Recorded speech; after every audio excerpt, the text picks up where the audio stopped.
Good morning. I'm Dolores Fitch. I'm a member of the Board of Trustees. Welcome to you in person and those joining us online. We are glad you're here, and we are one people of many beliefs, many origins, sexualities, and genders. We are all growing, all learning, all loved, just as you are. You're welcome here. As we begin our gathering, I respectfully acknowledge that we speak to you today from occupied Puyallup and Coast Salish ancestral lands. I pay respects to elders, past and present, and extend that respect to their descendants and all Indigenous people. We are joining you in a multi-platform mode. You'll see some of us in the sanctuary and others zooming in online.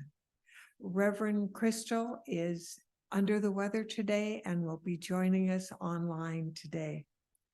For those meeting in person today, we invite you to join us for coffee time following the service. Red mugs over there are for visitors who would like to chat. For those in person, this facility is equipped with hearing assistance program or system, not a program.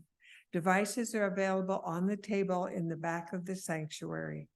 Be sure to check out our website or sign up for our e-news for the latest information.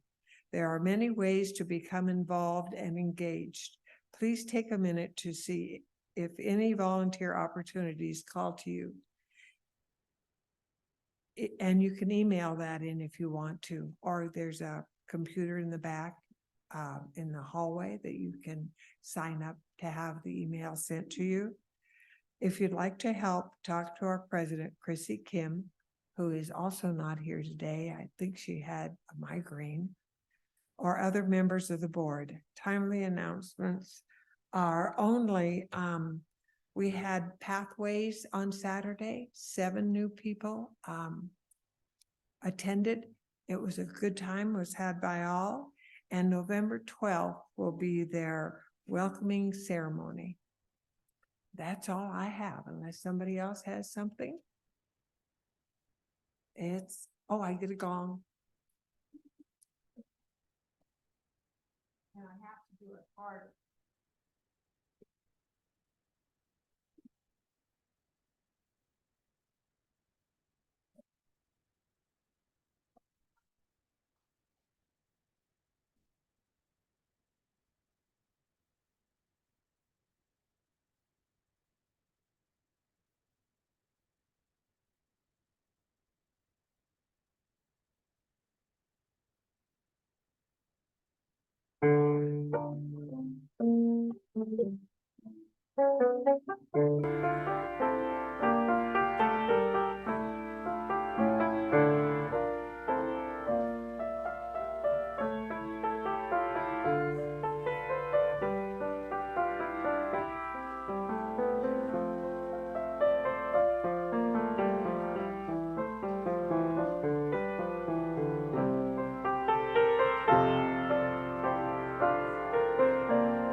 Good morning.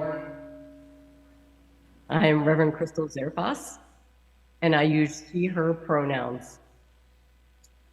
Our opening words this morning come from Ella Boyer. As we create and share sacred space together, let us reflect upon what brings us here. We have all come here for different reasons, from different decisions, faced different challenges, and shared different love. And yet all of our differences have led us to this space right here, right now. Some believe we are here for a greater purpose. Others hold fast to a claim of complete coincidence. Others still lie somewhere in between. There are so many differences and barriers between each individual. It would seem at times as though the odds were stacked against us, becoming one whole, as we believe different things, live and experience different things, and value different things. We are the children of God, the children of the earth, or fully grown adults here as a piece of the ongoing cycles of the universe, the children of the stars. We all have different definitions and explanations to who or what and why we are. Perhaps all are right. Our revelation is not sealed. Despite all that is different, there is one thing that is certainly the same. Somehow, we are all right here, right now. We are growing and changing and discovering here, all together, sharing the same sacred space we have shared for years, throughout generations, constantly evolving, constantly changing. Let us continue. Let us change and fight together. Let us adapt together. Let us grow together. Come now and let us worship together.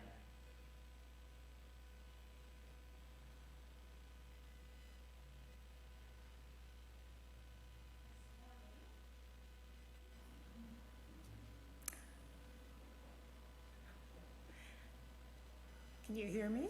Oh, there we go. Our chalice lighter this morning is Pam Jensen.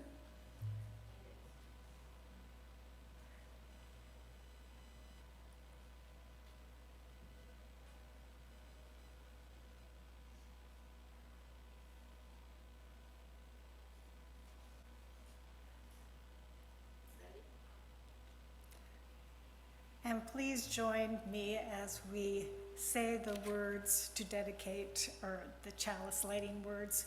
We light this chalice in deep respect for the mystery and holiness of life, with honor and gratitude for those who have gone before, with love and compassion for those who dwell among us, and with hope and faith for the generations to come.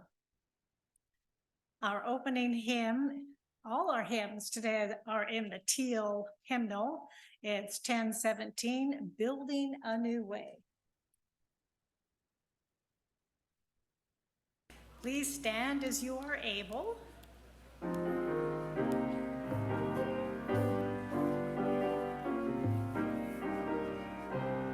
We are building a new way. We are building a new way. We are building a new way, feeling stronger every day. We are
And now's the time for all ages.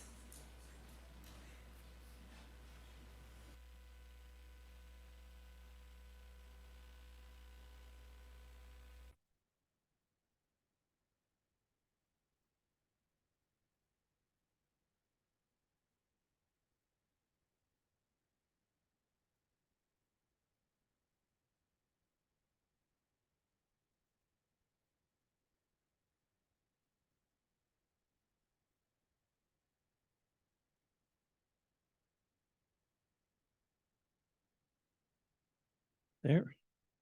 It kind of helps if you turn the microphone on. Doing a little better here than last time I sat in the chair. Good morning, everyone. It's really good to see you. Our time for all ages this morning comes from Reverend Jamie Dingus, and it's about Article 2.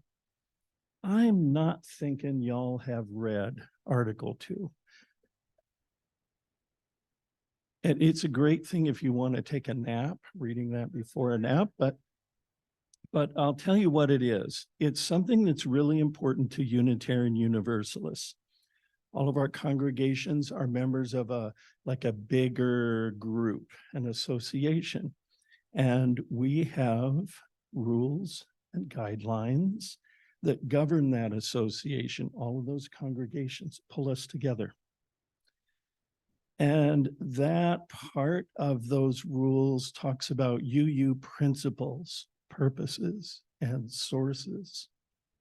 Later this morning, we're going to be talking about change.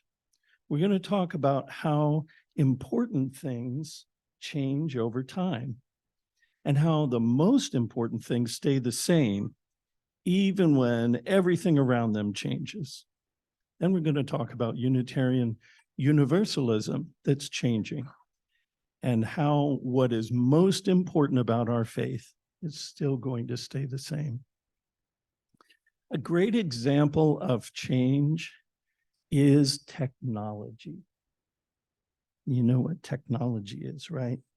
Technology like robots. Yeah, we have robots that sweep our floors. We have computers. Exactly. Well, so let me tell you something. My grandfather, who died when I was about 7, when he was in his teens, he was in a horse cavalry in the early 1900s. It's like they didn't have cars and things, they rode horses.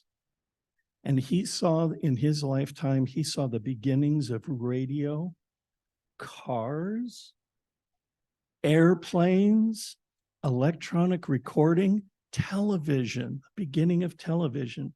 And he almost lived long enough to see man land on the moon. So in his lifetime, he went from riding horses to people flying in spaceships. It's just amazing to me how much he saw. But you know, even in my lifetime, I've seen a lot of change in technology. Have you seen changes in technology even in the time you've been alive? They are. How about you there? You got your hand up. Phones have advanced. Kind of hard for us to keep up with them. They keep changing. Tablets, yeah. So I decided to do a little archaeological dig. That's like digging back in history in my garage. Okay, I know what you're thinking, and you're exactly right. Yes, my garage is an archaeological site. So I've put some of these old fossils in this wonder bag here, and I want to share them with you. Okay, so first of all, something I've got here. No.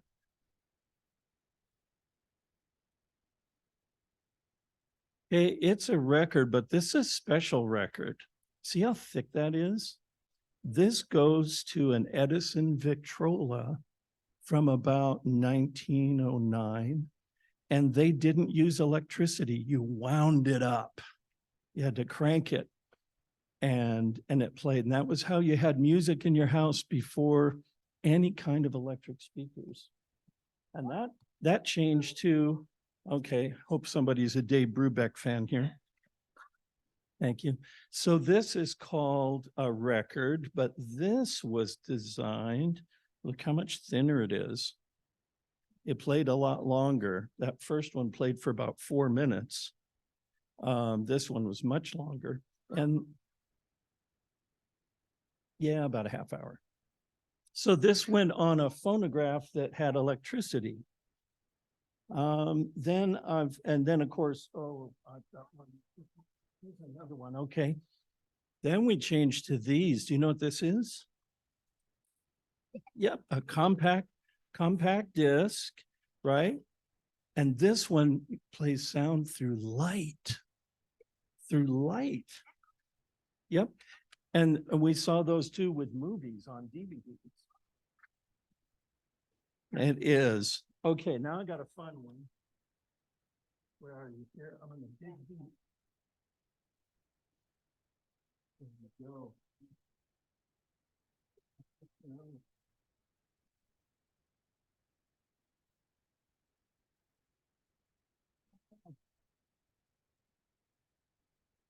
Oh, there it is. No. Michael, did I leave it back here? Oh, I found it.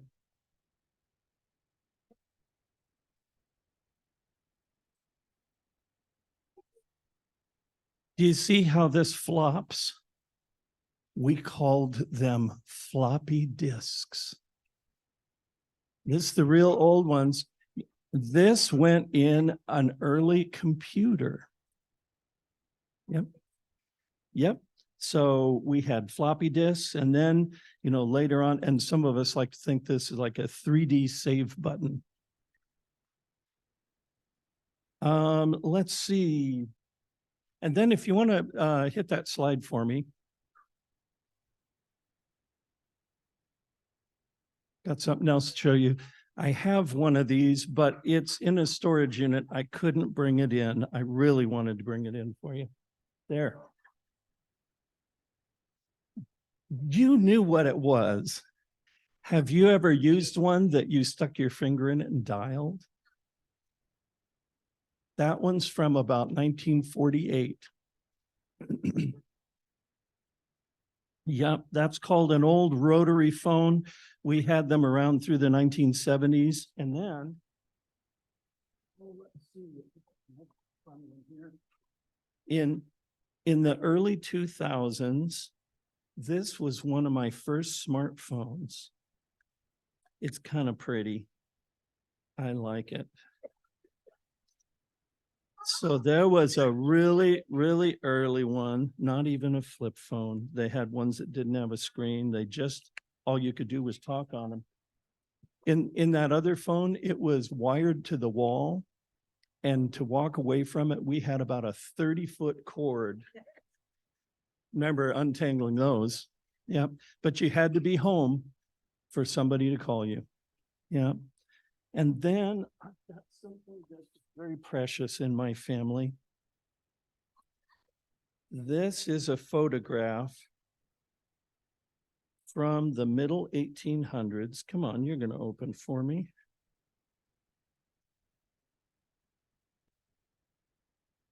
This is a tintype, they called them. It's a photograph, one of my ancestors.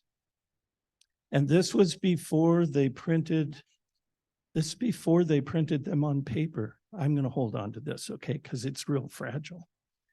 And then we went to, printing on paper but that's some of the history back to the 1860s. And then I got a fun one for you.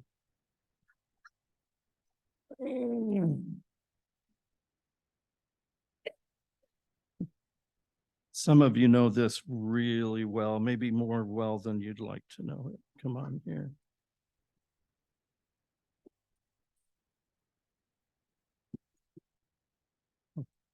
By the way, I also have a telegram. You want to look at it after, I'll show you. So Oops. So you do this until it got all the way to the end. Oh, you're not gonna do it for me, are you? Oh, there. And then hear this. And then you knew you had to do this. Everybody loves that sound. So this was a typewriter and it was manual and you would type letters on it. Yeah. I'll show you after. You come up to me and we'll take some time. I'll let you see it. Okay. Not right now though. Not right now. All right. So that's some of my archaeology. And my husband is sad that I have way too much more of this stuff at the house too. But all right, let's talk about this for a minute now, because these are some really fun technology fossils. So we showed you a Victrola, then the vinyl records, and then came tape recorders and cassettes that looked kind of like this. Okay, cassettes.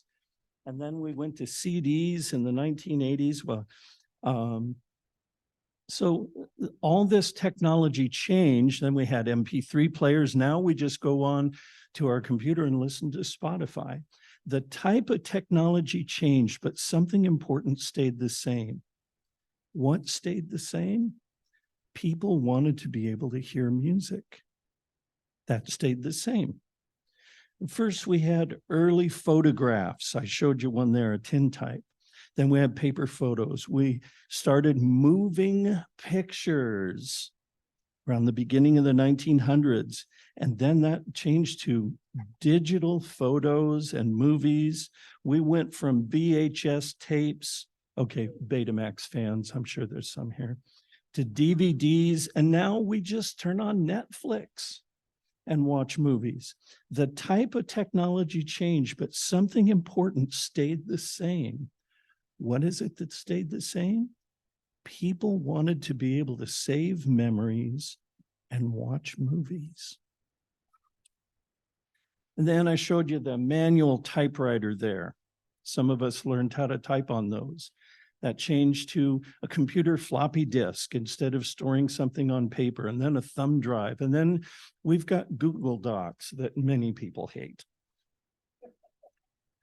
The type of technology changed, but something important stayed the same. What is it? People wanted to be able to save and share documents and words.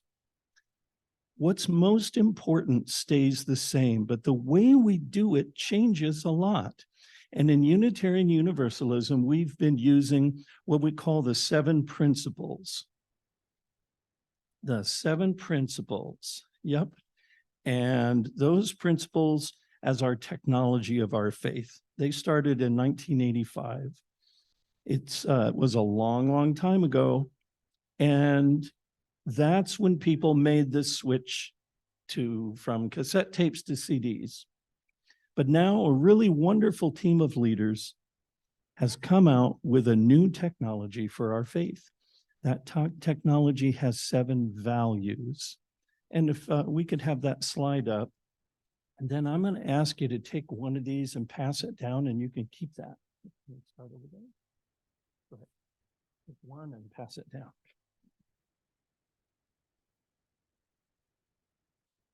There we go.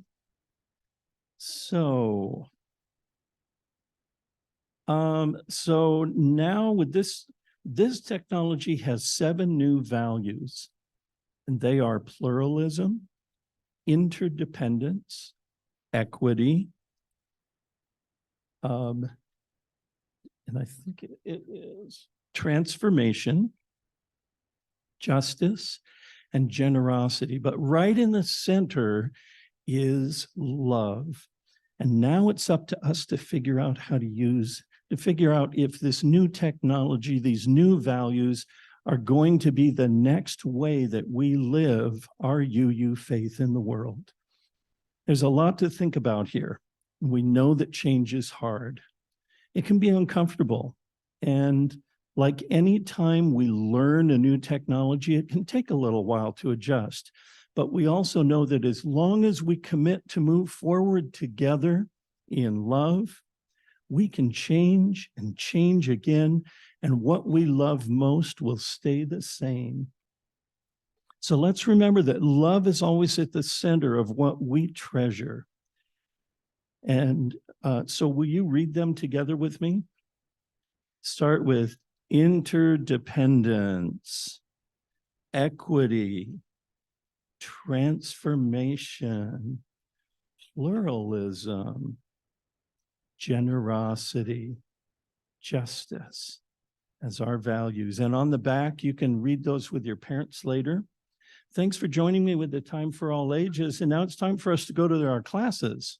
So if you would all please rise in body or spirit, and let's sing our children to their classes. We hold you in.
This is our invitation to generosity.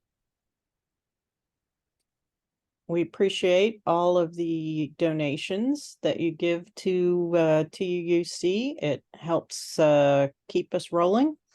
So you can donate through our website, instructions there on the screen, or those who are in the sanctuary can give in person. Thanks.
Please join me as we speak the words to dedicate our offerings. We dedicate ourselves and our offerings to the work of this congregation, weaving a tapestry of love we call community, both within and beyond these walls. Our meditation hymn is in the teal hymnal again. 1008, When Our Heart is in a Holy Place. If you are able, please rise and join us.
Our reading this morning comes from this book called 365 Tao, Daily Meditations by Deng Min Dao.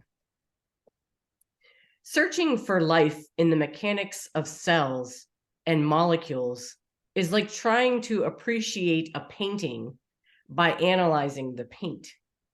It might be interesting in a narrow way, but the true point is to grasp the idea that the painting conveys. Why concern yourself exclusively with the mechanics of a situation? That is like seeking an artist's genius in the brushes. It is the mind of the artist, not the tools, that is responsible for the beauty of a painting. In the same way, the nature of life cannot be merely understood as the interplay of mechanical forces. It may only be comprehended by taking in the essence behind the physics, chemistry, biology, math, and other scientific outlooks. All too frequently, we become so mesmerized by life's details that we fail to comprehend the whole. The essence of life shall never be known by a human being as long as that person seeks to observe life like viewer and subject.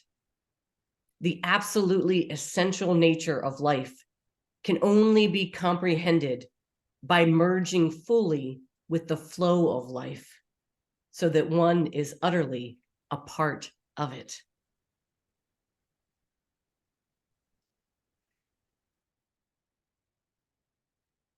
I'm going to try not to cough at you. Friends, Unitarian Universalism is a living tradition. How many of you are familiar with our 7 principles of Unitarian Universalism? Can you name them? If I was there with you on site in the sanctuary, I would love to hear your answers.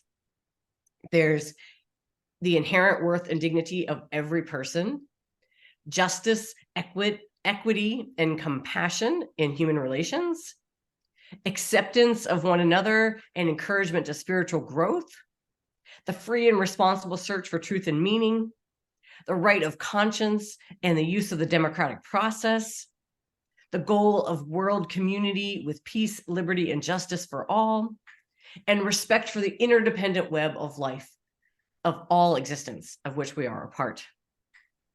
These are the principles we affirm and promote as Unitarian Universalists.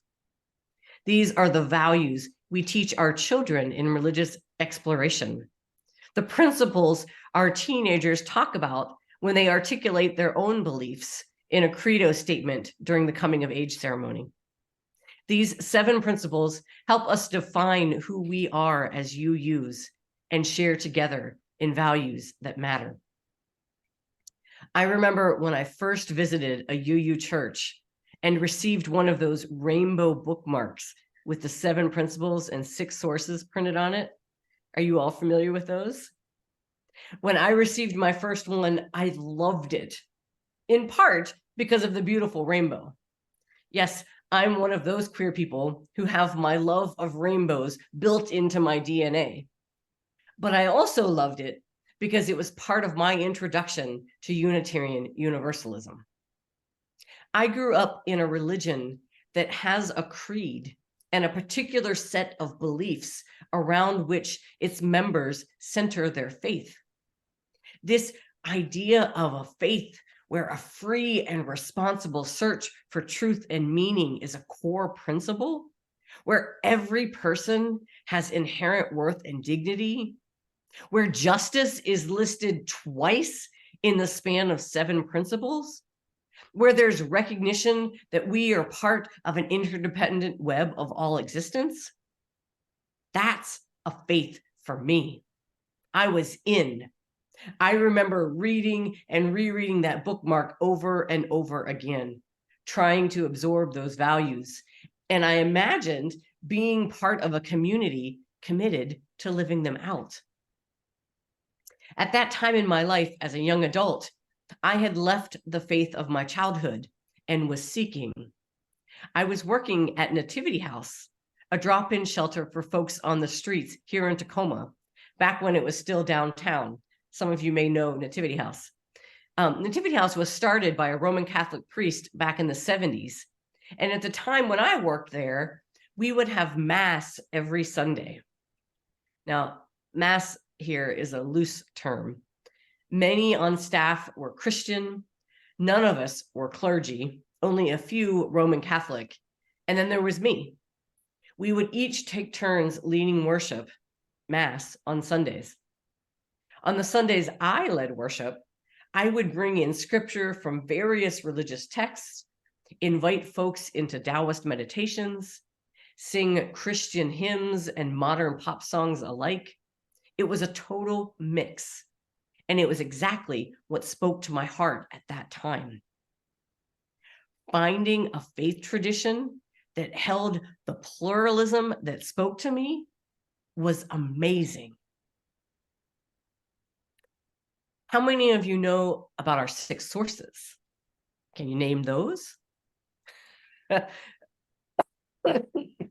There's direct experience of the transcending mystery and wonder, words and deeds of prophetic people, wisdom from world religions that inspire us in our ethical and spiritual life, Jewish and Christian teachings, humanist teachings, spiritual teachings of earth-centered traditions, all of that wisdom from all of those places. Our direct experience of transcending mystery and wonder, spiritual teachings from a wide array of religious, philosophical, and humanist sources, the wisdom of individual people, we draw on all of it. Our faith is expansive and dynamic. There's nothing static about who we are. As many of you know, we have built into our Unitarian Universalist Association a process for expansion and revision, for tending the living nature of our tradition. We have already committed to the work of growing our faith. This can be seen in the work of the Eighth Principle Project, as UUs of color have helped to move all of us forward in our commitment to undoing systems of racism and oppression, both within Unitarian Universalism and in society at large. Engaging Unitarian Universalists across our association, these leaders have helped surface important values that are currently absent from the 7 principles we use now. There are 274 congregations and UU communities who have adopted the 8th principle, our living tradition in action. If you're not familiar with the 8th principle, I encourage you to look that up online and read the 8th principle about our working accountably to dismantle systems of oppression, both within ourselves and in society at large. Now, the 8th principle work coincides with the work of the Article 2 Commission. The UUA Board of Trustees created the commission in 2020 and charged them to review Article 2 of the UUA bylaws and to propose revisions that articulate our core UU theological values. One core value the board identified is love. They believe love is central to Unitarian Universalism. Love. What do you think? I couldn't agree more. We are the love people after all. We side with love. We answer the call of love. I think it's safe to say that love is what's most important to us as UUs.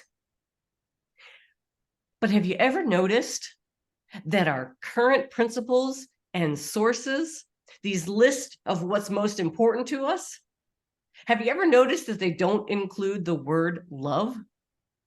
Love doesn't appear anywhere in those. It's true. Look at them again. Love is conspicuously missing in our current Article 2. We've gone all these years of faith tradition rooted in universal love without naming it explicitly when we talk about who we are. I, for one, agree with the board and the commission that it's time to change that. I think love is central to who we are as Unitarian Universalists, and that we ought to be explicit about that in both our words and in our actions. Love and interdependence and justice and transformation, equity, generosity, pluralism. These are our core values. These are our principles. This is who we are and who we strive to be. And love is at the center of it all. Here is the graphic that the commission has included in the proposed Article 2 revisions. It has love in the center, the word love superimposed over a flaming chalice, with the 6 values: interdependence, equity, transformation, pluralism, generosity, and justice in rainbow colors, surrounding and connecting to that central love. You can read the full proposal on the UUA website, where the entire report is also available. Just search for UUA Article 2. This revised language incorporates the essence of the eighth principle. It's the result of 3 years of conversation and study with a myriad of stakeholders. It integrates the ideas, feelings, and perspectives of 4,600 feedback session participants and nearly 11,000 survey respondents. The commission did its homework, and UUs have spoken. Now we have this proposal, which was voted on at General Assembly this past June. With an approval vote of over 86%, we have agreed to spend another year in conversation about these changes. 5 amendments were passed to the proposed language, and the UUA board is in the process of incorporating these into an updated version that will be voted on at General Assembly 2024. One of the things I heard a number of folks ask as they wrap their mind around all of this: does this language replace the principles and sources as we know them? The answer is yes. This language would be a new framing of our values, covenant, and inspirations. But Reverend Crystal, you might say, I don't want to lose our principles. They help define who we are. They're how I understand what Unitarian Universalism is. I tell you, friends, I get it. I don't want to lose these values either. They're key to how I understand my Unitarian Universalist faith too. They're essential. Them and then some, like love. So I want to show you another graphic. This one was created by Reverend Cynthia Landrum, and it contains the same image as the last picture, with love in the center and the 6 values connected around it. It also has the text of our current 7 principles, as well as the 8th principle, added and color-coded to highlight where the core of each principle shows up in the proposed revisions in the values, covenant, and inspiration format. You can see that they're in there. It's a helpful tool to see that we're not doing away with our current principles, but rather we're growing upon that foundation. In this new format, we have added love to our core values, naming love as what's most important to us, and then expanding from there. It's kind of like the time for all ages that Doug shared about how technology changes, but what we want to do with it stays the same. We might use different words or even a different structure for naming our values and inspirations, but they still identify what's most important to us as Unitarian Universalists. And we all know that making a big change like this is complex. With any change, there comes the newness of what's different and the feelings of loss of what was before. There are a number of UUs who are grieving the thought of changing our 7 principles and 6 sources, grieving moving away from language and a format that has been so familiar and important to them for so many years. Perhaps some of you feel this way too as you consider this change. I want to say to you that I hear you and I see you. This is a big shift for our entire association, for our faith movement. And for those of us who have joined Unitarian Universalism after 1985, as I have, we haven't known anything else but this language. There have been a few proposals and some changes here and there through the years, but not a full revision like this in 38 years. So I want to say again that we are a living tradition. which means we grow and adapt.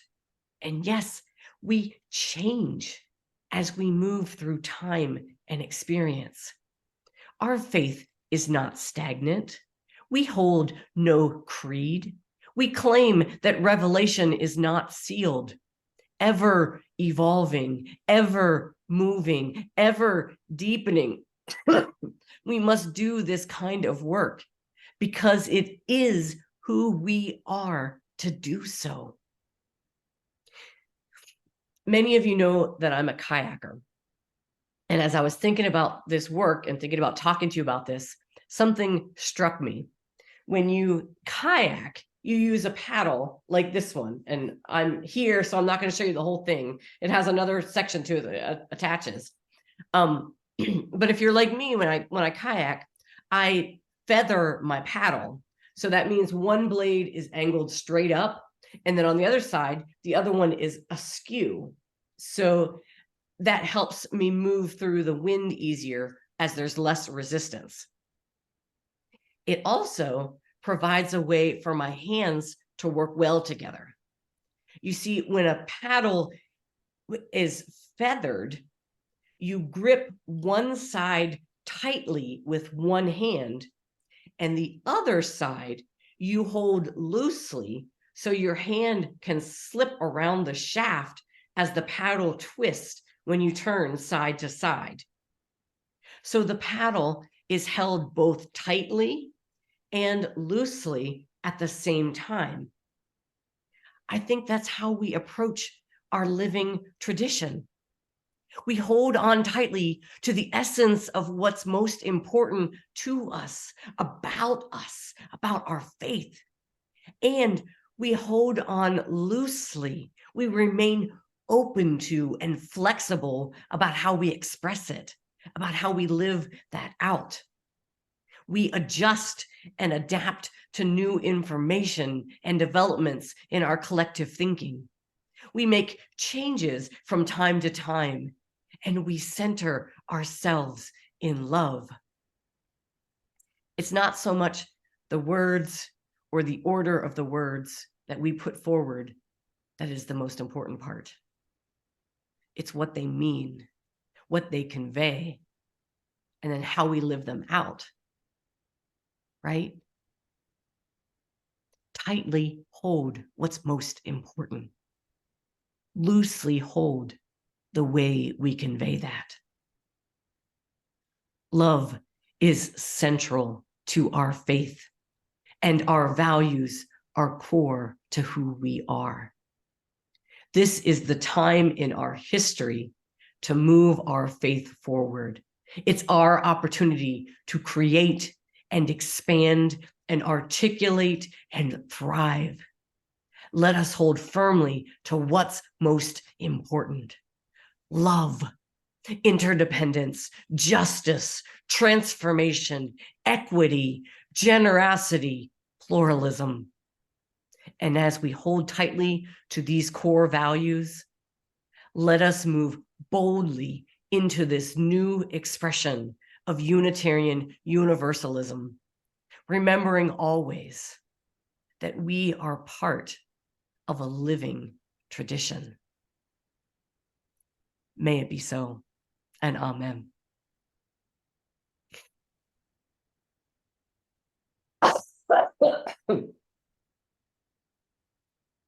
Friends, I offer you a moment to share in setting an intention with me. Please think on these two questions. What is it that you hold tightly to in your faith? What do you hold tightly to in your faith? And in what ways are you open to change? Please take these questions with you this week as you think on these. I invite you to please rise in body and or in spirit and join in singing our closing hymn, number 1028, The Fire of Commitment, The words will appear on the screen.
And now our beacon burning bright in this faith, set free from fear, we release the flame of our chalice, carrying the fire of commitment with us as our hunger and our passion meet to call us on our way.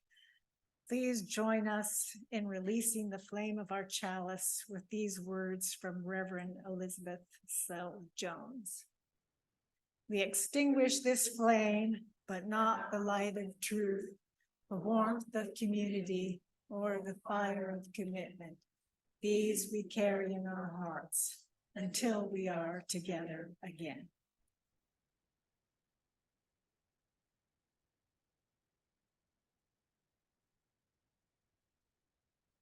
I invite you to rise and body your spirit as we share in our closing blessing song.